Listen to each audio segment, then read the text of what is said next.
Pemimpin Republik Rakyat Donetsk, DPR, Denis Pushilin dan Republik Rakyat Lugansk, LPR, Leonid Pasechnik meminta Presiden Rusia Vladimir Putin mengakui kemerdekaan mereka dari Ukraina.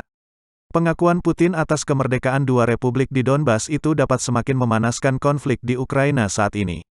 Untuk menentukan kedudukan hukum internasional kami dan, sebagai akibatnya, kemungkinan perlawanan penuh terhadap agresi militer otoritas Ukraina, untuk mencegah jatuhnya korban di antara warga sipil, penghancuran infrastruktur dan perumahan.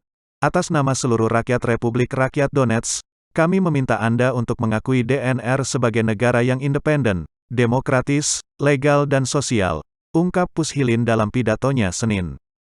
DNR mengaku pada dua republik di Donbas tersebut. Para pejuang di DPR dan LPR juga meminta Rusia memberikan bantuan militer yang sangat mendesak saat ini.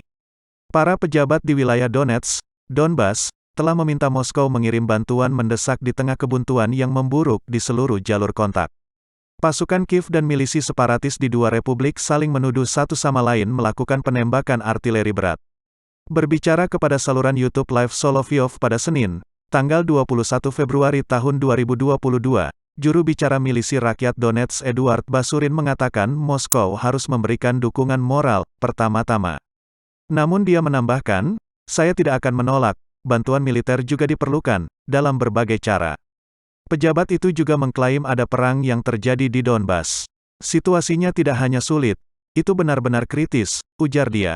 Pasukan separatis dan mereka yang setia kepada pemerintah di Kiev telah memperingatkan peningkatan tajam permusuhan di sepanjang garis kontak dalam beberapa hari terakhir.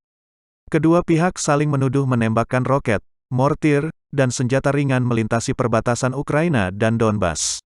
Mengutip ketakutan baru akan pertempuran, para pemimpin pemberontak yang disebut Republik Rakyat Donetsk dan Lugansk mengumumkan pada Jumat bahwa mereka telah mulai mengevakuasi penduduk ke Rusia sebagai akibat dari situasi keamanan yang memburuk.